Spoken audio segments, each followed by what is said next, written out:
Hello, everyone, and welcome to Mission Report, the Nintendo News Show. This is episode number 6. My name is James, and today I forgot to count them, 1, 2, 3, 4, 5 different items to discuss with you. The very first one is one that you've probably heard about already, and that is that Nintendo had a brand new Nintendo Direct Partner Showcase. I did a full breakdown of the entire Nintendo Direct in a separate video, but I did want to go ahead and highlight some stuff from there in case you don't want to go and check out that video. Adventures of Elliot, The Millennium Tales, got a release date, and that is June 18th.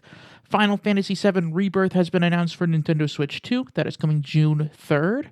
Resident Evil 9 is getting 2 amiibo. Fallout 4 Anniversary Edition comes out on Switch 2 February 24th. Indiana Jones and the Great Circle comes out on Switch 2 May 12th. And Oblivion Remastered is coming to Switch 2 sometime in 2026.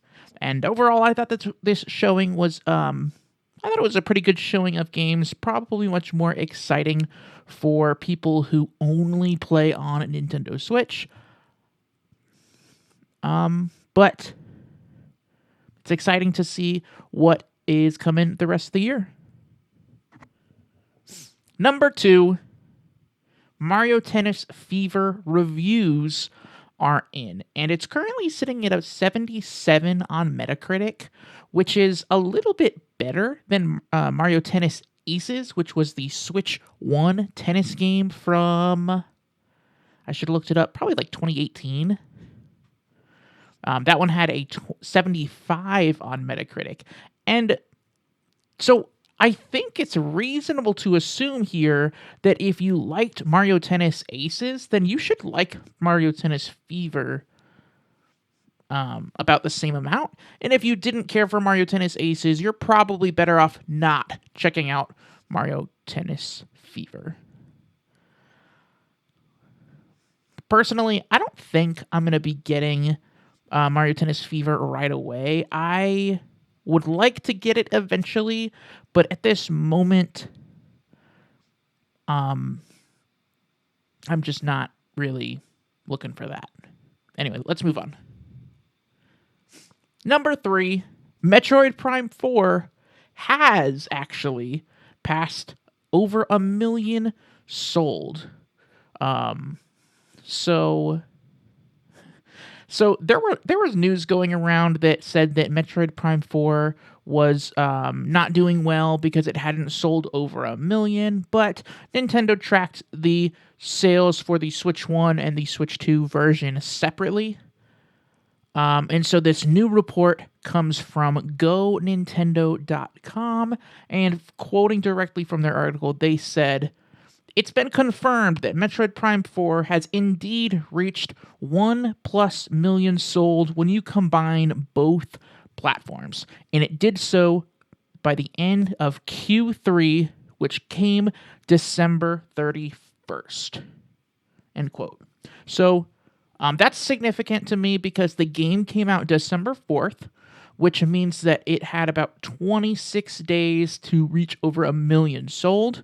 And the last sales numbers that we got for Metroid Prime Remastered, which I think was early last year, had the game selling, I think, 1.3 million. So I think it's very reasonable to assume that Metroid Prime 4 is going to surpass the sales of Metroid Prime Remastered if it hasn't yet. And I think the next milestone as far as Metroid games go, Metroid Dread sold 3 million, or a little over 3 million. And maybe we'll see Metroid Prime 4 sell that many as well. But we'll have to kind of wait and see, wait for some news, some more information from Nintendo. Number 4, new Gameboy Classics are coming to Nintendo Switch Online. And I think these are actually already available. The first one is Balloon Kid. And the second one is just called Yoshi. I'm not really familiar with either of these games, but you can find out a little bit more and see, there was a little video that Nintendo posted on Twitter and then also on the Nintendo Today app that shows a little bit of clips of both of these games. So if you're into the Game Boy Classics, definitely worth checking out. And finally, this is going to be a quick episode. And finally, there are new tracks coming in Nintendo Music. Paper Mario the Origami King has added some tracks in there, and so that's cool. I didn't go through the app and see like how many tracks or how much time or anything like that, but it seems like Nintendo is adding new music to Nintendo Music like almost every single week. So I have to wonder like what's not in there at this point.